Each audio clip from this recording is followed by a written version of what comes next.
Hello, children, and good afternoon.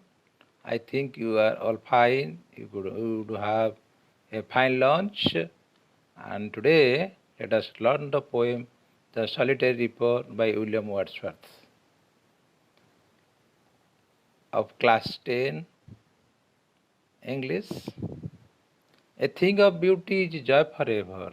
The scenic view of a picturesque sight pleases our eyes. We are fond of beauty, and when we listen the sweet music, it touches our hearts. A soulful tone of a singer amuses our hearts. The moment we take leave of this sight or sound, they occur to us recurringly, repeatedly. We can hardly part with them. The voice and the vision have a long lasting effect on us. They continue to be a perennial memory with us. They never cease to be. Dear children, I think you have experienced such charming beauty and music. Have you? Have you got any experience? Well, let us read the following poem to note how the music of a Scottish girl experienced exercises an everlasting impact on the mind of the poet William Wordsworth. And this poem is about the solitary reaper, and it consists of beauty and sorrow, which are permanent, which is the real truth. The poem presents two things: the labor of the girl and her expression of sorrow. She is working and singing at the same time without being bothered about her surroundings. You see, this poem, very good poem, is written by the great poet William Wordsworth. Let us learn few lines about William Wordsworth. William Wordsworth was born on 7th April 1770 in Cockermouth in the Lake District, England. He is regarded as a worshipper of nature. He is a nature poet. Love of nature is a major theme of his poetry. He wrote so many poems on nature. He wrote about ordinary men and women in the language of the ordinary people. For him, poetry is the spontaneous overflow of powerful feelings and emotions recollected in tranquility. And he died at the age of 80 at Redal Mount and Gardens, United Kingdoms, on April 23rd, 1850. And from this poem, we'll find that he was a lyricist. He was a lyricist. And this poem, The Solitary Reaper, depicts a solitary highland lass, her sweet song, and the profound effect of the song on him. And the poem is a ballad. And the poem is also one of the William Wordsworth's finest lyrics.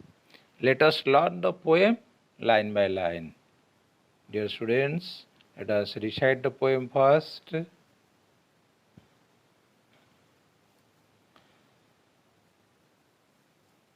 Behold her single in the fields, the solitary reaper. Behold her single in the fields, yon solitary highland lass, reaping and singing by herself. Stop here or gently pass. Alone she cuts and binds the grain and sings a melancholy strain.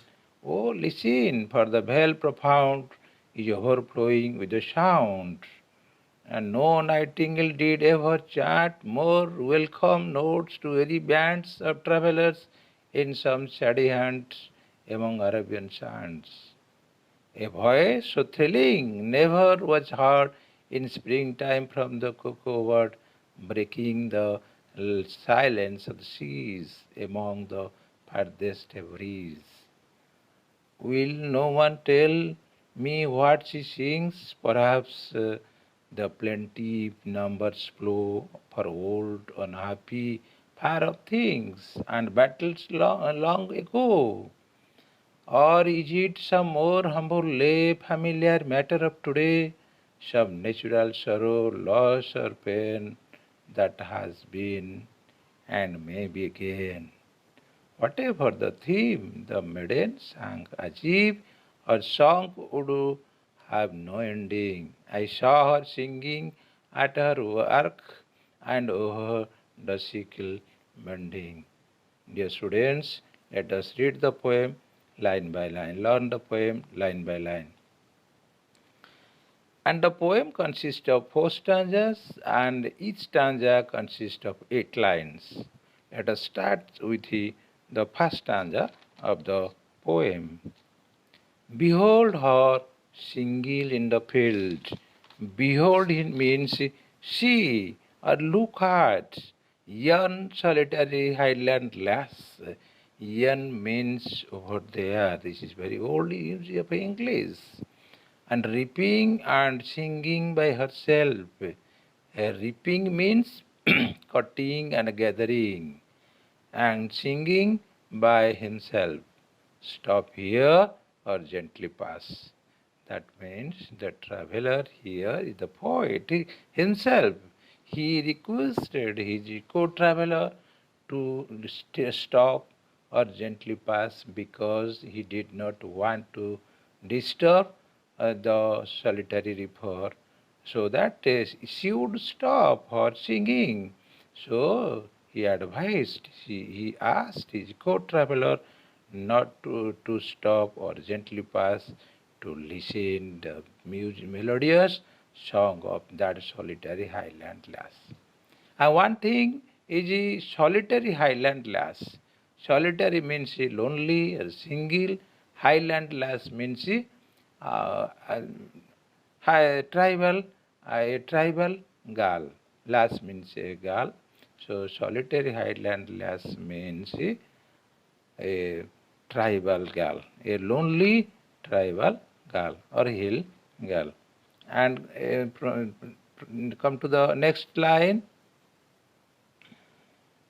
Alone she cuts out from alone she cuts and binds the grain. She here stands for the solitary reaper.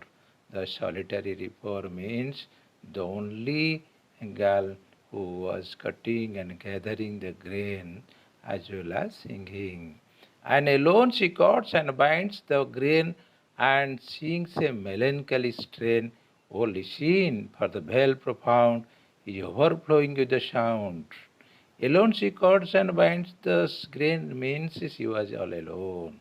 No one was there in the entire valley, and sings a melancholy strain. Melancholy strain means a sad song, sorrowful song. Oh, listen, for the vale profound. Vale profound means this profound means deep. Vale means valley. A deep valley is overflowing with the sound. The songs of that solitary river were so sweet and melodious, and it was as a sad song. The strain of the melancholy strain of the song was overflowing in the entire valley. And from this, we came to know that from the first stanza of the poem, we came to know that the solitary reaper was alone, and the poet was on his way of the hills with his co-traveler, and he requested his eco-traveler not to stop or pass gently, stop or gently pass, so that they would enjoy the tone and tune of that melodious song. Come to the next line. Dear children, let us go to the next line. No nightingale did ever chant more welcome notes to weary bands of travelers in some sandy haunt among Arabian sands. No, nightingale is a singing bird. Nightingale is a singing that did ever chant. Chant here means sing or singing. Here, nightingale chanting. And more welcome than the chanting of the song of the nightingale is just like the welcome. And more welcome notes to weary bands of travelers. Weary bands, though, the travelers, those are in the Arabian sands. Here, Arabian sands means desert. Arabian sands means Arabian desert. And sandy haunts means a place, a haunt is a place which is repeatedly visited. And sandy haunt here is an oasis in the desert. And the travelers, the Ori travelers in the Arabian desert usually take rest to refresh themselves near an oasis. And that is, we can say, sandy haunt or oasis.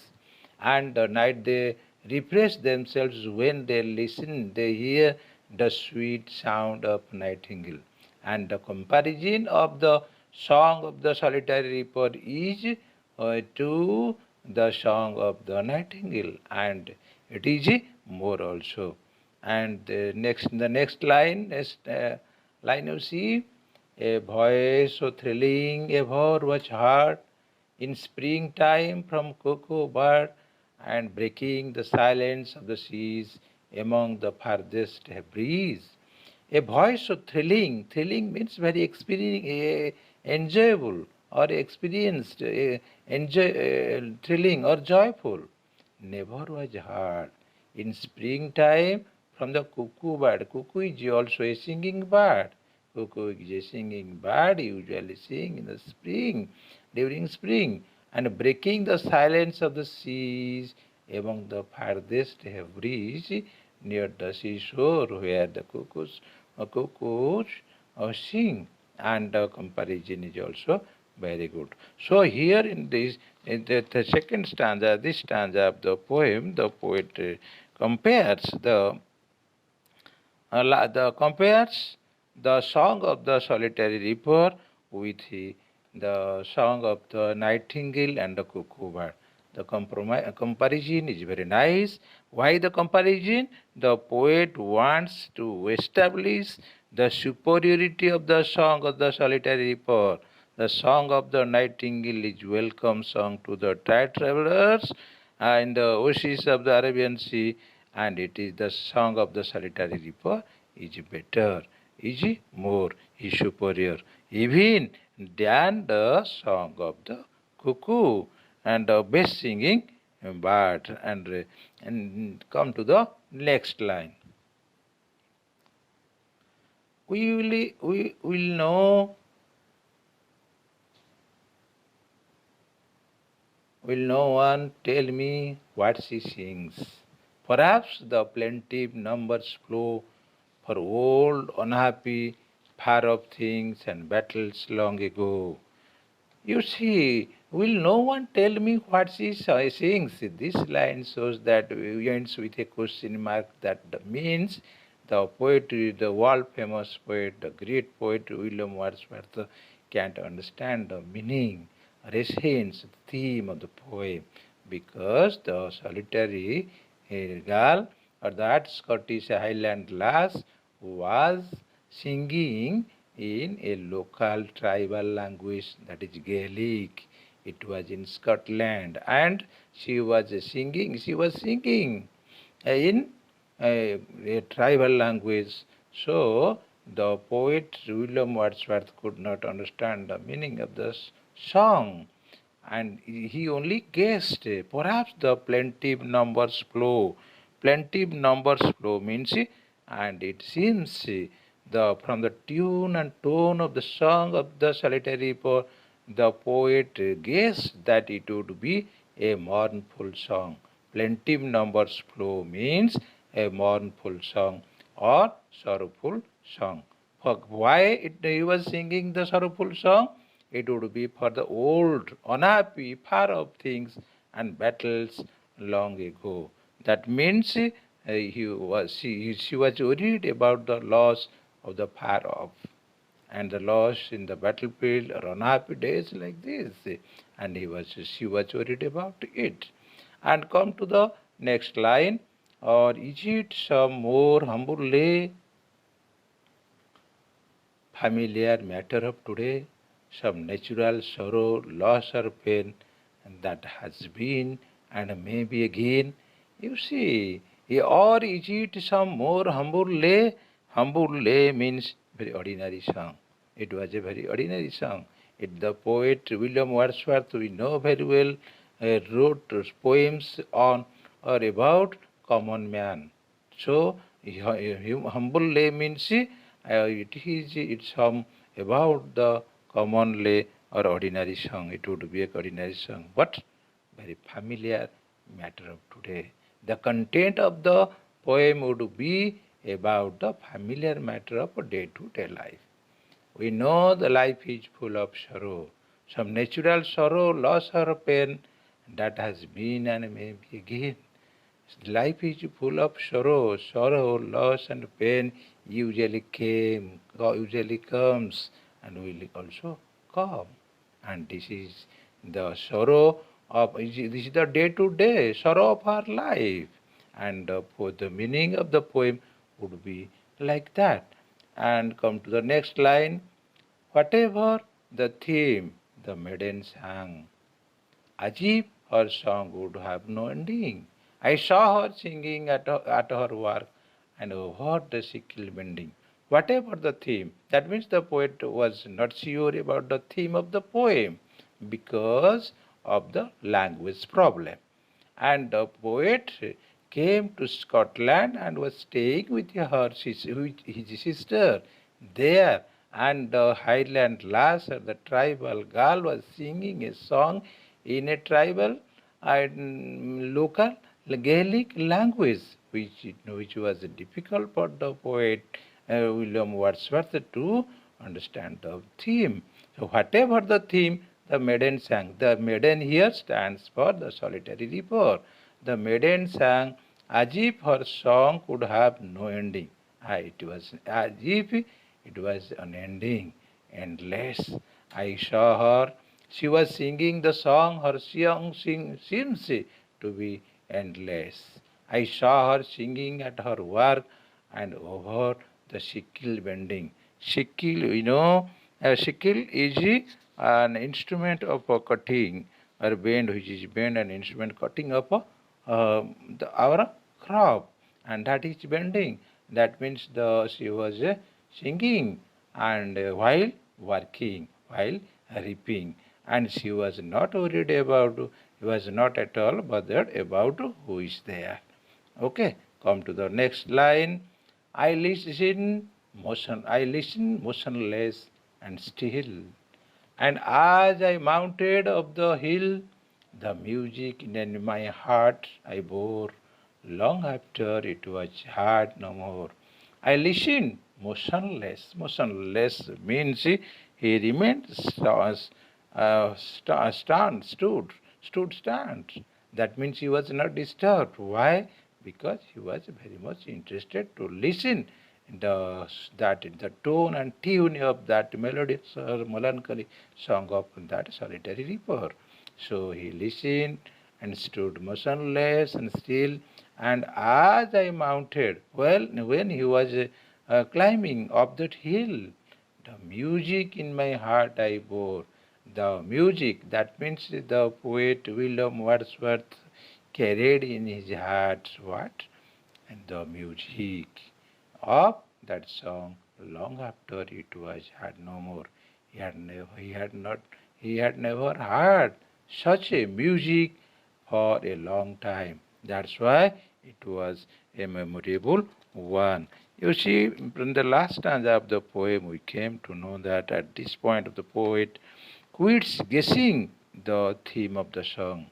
He was exhilarated by the melody of the song. He felt as if the song with the never end again. Again, the poet reminds us how the song, how she sang the song while bending over sickle. He was completely engrossed with the song. He was motionless and still as the song had captured his basic consciousness. And the effect of the song was such that it was the indelible one. He bore the music in his heart and carried it as a treasure in his heart. The poet admits in the concluding line that such music was never heard by him again, thus accompanying to be a heavenly one. Dear students, let us conclude or sum up the poem. Really, the poem was is a ballad, we can say. It is also one of the William Wordsworth's finest lyrics.